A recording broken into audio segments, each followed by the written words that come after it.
اللہ کا شکر ادا کرنے، رزق کا شکر ادا کریں الگ طریقہ ہے، اولاد کا شکر ادا کریں یہ الگ طریقہ ہے۔ اللہ نے اولاد بخشی ہے، اس کا شکر ادا کرنے کا طریقہ کار، اولاد کی اچھی تربیت کی جائے، اولاد کو دین کی تعلیم دلوائی جائے، اولاد کے لیے نیکی اور صالح ہونے کے لیے مانگا جائے اللہ سے، یہ اولاد کے لیے شکریہ ہے۔ اور اگر کوئی بندہ رزق کا شکر ادا کرنا چاہتا ہے تو پھر اسے اللہ نے اسے جو رزق دیا ہے اس رزق سے اللہ کے جو حقوق ہیں وہ ادا کرنے ہوں گے۔ اللہ رب العزت نے مجھے اگر رزق دیا ہے، رزق سے اللہ نے زکوٰۃ ایک حق رکھا ہے وہ ادا کرنا ہوگا۔ جو شخص زکوٰۃ ادا نہیں کرتا اسے زبانی شکریہ نفع نہیں دیتا۔ جو بندہ اپنے غلہ سے عشر ادا نہیں کرتا وہ زبانی شکر کرتا رہے وہ کوئی نفع نہیں دیتا۔ ہر چیز کا شکر الگ ہے، اپنی جان کا اور صحت کا بھی شکر ہے۔ بندے کو اللہ نے صحت عطا کی ہے، بندے کو چاہیے اللہ کی عبادات کرے، اللہ کی عبادت میں اپنی جان لگائے اپنی صحت کے مطابق، یعنی جب تک اللہ نے صحت دی ہے، تندرستی ہے، اس کا شکریہ یہ ہے کہ بندہ اللہ کی عبادت بھی کرے، دنیا بھی کمائے، دنیا بھی حاصل کرنی ہے، لیکن اللہ کی عبادت کے لیے بھی وقت نکالے۔ میرا دوست، آج اگر ہم ذلت اور رسوائی میں پھنسے ہیں، وجہ یہ ہے کہ اللہ نے ہمیں مال بھی دیا ہے لیکن اللہ کے دی ہوئے مال سے اللہ کا حق نہیں ادا ہوتا۔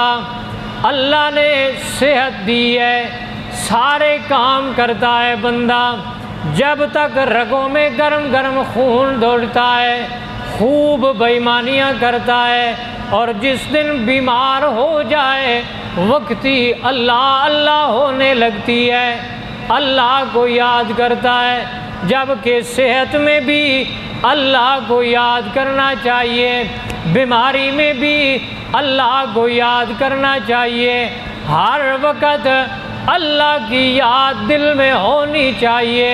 اور اللہ نے ہمیں زبان دی ہے، اللہ نے ہمیں رزق دیا ہے، اللہ نے ہمیں صحت دی ہے، بہت زیادہ نعمتیں قرآن کہتا ہے ان تعدوا نعمت اللہ لا تحصوها۔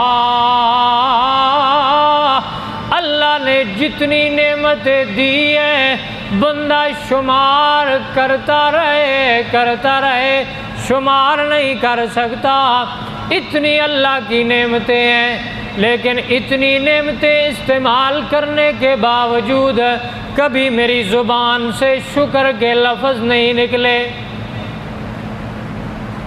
اللہ نے مجھے باقی نعمتوں کو چھوڑ کر یہ وجود بخشا ہے، اس وجود کا ایک ایک جوڑ اللہ کی نعمت ہے۔ اگر اللہ یہاں روک لے، اس ہاتھ کو روک لے، اللہ دنیا کی کوئی طاقت اسے ہلا نہیں سکتی۔ اگر اللہ مجھ سے یہ بینائی والی نعمت لے لے، دنیا کی کوئی طاقت ایسی نہیں جو واپس کر دے۔ اگر اللہ مجھے لولا لنگڑا کر دے، کوئی دنیا کی ایسی طاقت نہیں ہے جو مجھے صحت یاب کر دے۔ لیکن میں دن میں کتنی مرتبہ یہ نعمت استعمال کرتا ہوں، پھر بھی اللہ کی بغاوت میں میری بینائی استعمال ہو رہی ہے، پھر بھی اللہ کی بغاوت میں میری پورا وجود استعمال ہوتا ہے۔ حالانکہ مسلمان بندے کا وتیرہ یہ ہے کہ اللہ رب العزت نے صحت دی ہے، تندرستی دی ہے، اللہ نے یہ سارے اعضاء بخشے ہیں، اس سے اللہ کا حق نکالنا چاہیے، اللہ کی عبادت کرنی چاہیے، اللہ کا ڈر دل میں ہوگا، اللہ کی عبادت ہوگی، اللہ کے حقوق ادا ہوں گے۔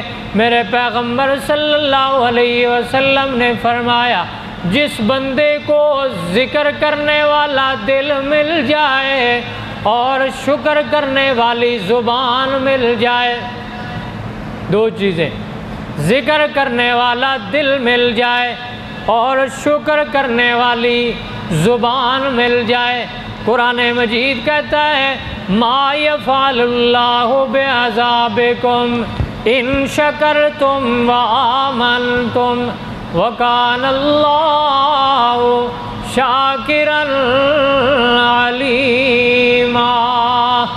اگر تم شکر کرو گے، اگر تم اللہ کا شکر ادا کرو گے، اللہ نے تمہیں عذاب دے کر کرنا کیا ہے؟ اللہ تو کسی پر زیادتی نہیں کرتا، کسی کے ساتھ اللہ ظلم نہیں کرتا، کسی کے ساتھ اللہ زیادتی نہیں کرتا۔ فرمایا اگر تم شکر گزار بنتے رہے، اللہ کا شکر کرتے رہے، اللہ نے تمہیں عذاب دے کر کرنا کیا ہے؟ اس لیے میرا دوست اس مختصر وقت میں میرے پیغمبر صلی اللہ علیہ وسلم کا فرمان یہ یاد رکھنا ہے، چار چیزیں اپنانی ہے، ذکر کرنے والا دل، شکر کرنے والی زبان، اور تیسرا فرمایا وَبَدْنًا صَابِرًا، صبر کرنے والا بدن۔ جس شخص کو اللہ صبر کرنے والا بدن نصیب کر دے، میرے پیغمبر صلی اللہ علیہ وسلم نے فرمایا اگر اس شخص کو دنیا میں اور کچھ بھی نہ ملے تب بھی اس کے لیے فائدہ مند ہے۔ یہی تو خرابی ہے، ہر چیز استعمال کرتا ہے انسان، کرتا ہے، جس دن بیماری آ جاتی ہے 40 سال 50 سال صحت کے گزارے، اگر 1 مہینہ بیماری آ گئی تو رب کی بغاوت کرتے کرتے پتہ نہیں کہاں تک چلا جاتا۔ اللہ کے پیغمبر صلی اللہ علیہ وسلم فرماتے ہیں جس شخص کو صبر کرنے والا بدن نصیب ہو گیا وہ ایسا خوش نصیب ہے کہ اسے اگر دنیا میں کچھ بھی نہ ملے تب بھی اس کے لیے فائدہ مند ہے۔ قرآن مجید میں اللہ نے اپنے ایک مقبول بندے کا تذکرہ کیا، حضرت ایوب علیہ السلام کا تذکرہ کرتے ہوئے اللہ رب العزت فرماتے ہیں میرا پیغمبر صلی اللہ علیہ وسلم ذکر کر وَاذْكُرْ عَبْدَنَا ایوب، اپنی امت کے سامنے، امت مسلمہ کے سامنے ہمارے ایک مقبول بندے کا تذکرہ کیجئے۔ حضرت ایوب علیہ السلام اللہ کے نبی گزرے ہیں، اللہ رب العزت نے امتحان میں ڈالا، مصیبت میں ڈالا، بیماری لگ گئی حضرت ایوب علیہ السلام کو، اولاد بھی مر گئی، جو بکریاں اور بھیڑیں تھیں وہ بھی ختم ہو گئی، گھر میں غلہ بھی ختم ہو گیا، لمبی بیماری کاٹی حضرت ایوب علیہ السلام نے، آخر شیطان نے حملے کرنے شروع کر دیے۔ قرآن مجید کہتا ہے، ویسے تاریخی روایات میں تو بہت کچھ لکھا ہے لیکن وہ فضول چیزیں ہیں، قرآن مجید نے جو مقصودی سبق دیا ہے اس کی طرف توجہ دینی چاہیے۔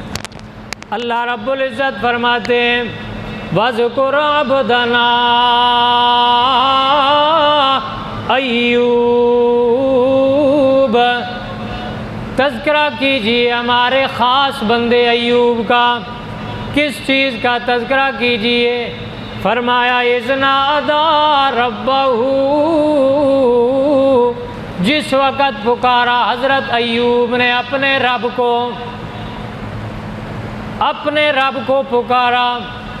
ایوب پیغمبر ہے، اللہ نے تذکرہ کیا قرآن مجید میں، فرمایا ہمارے خاص بندے کا ذکر کیجئے۔ خاص بندے کو بیماری لاحق ہو گئی، مصیبت پڑ گئی، تکلیف آ گئی، خاص بندے نے مصیبت اور تکلیف میں اللہ کو پکارا، کسی اور کو۔ اللہ کا نبی ہے، یہ مسئلہ بھی بڑا اہم مسئلہ ہے۔ اللہ کا خاص بندہ، وقت کے نبی سے بڑھ کر اللہ کے ہاں کسی کی عزت نہیں ہوا کرتی۔ اپنے دور میں ہر نبی تمام مخلوق سے اعلیٰ و ارفع ہوا کرتا ہے، یہ اللہ نے نہیں کہا۔ حضرت ایوب نے یوں ایک پھونک ماری اور سب کچھ درست ہو گیا، اور یہ بھی اللہ نے تذکرہ نہیں کیا۔ حضرت ایوب نے حضرت آدم کا وسیلہ دے کر پکارا ہمیں، نہیں، قرآن کہتا ہے وَأَيُّوبَ إِذْ نَادَىٰ رَبَّهُ۔ قرآن نے انداز ذکر کیا حضرت ایوب کا، دعا کرنے کا طریقہ کار سکھایا۔ قرآن مجید پڑھنے والے، قیامت تک آنے والے مسلمانوں کو دعا کا طریقہ سکھا دیا۔ کیا دعا کی حضرت ایوب نے؟ فرمایا انی مسنی الشیطان بنصب و عذاب۔ دعا مانگی اپنے رب سے، دعا کا طریقہ کار پورے قرآن میں کسی نبی کی دعا لیجئے، کسی جگہ بھی کسی نبی نے اپنے سے پہلے نبی کا تذکرہ نہیں کیا دعا میں۔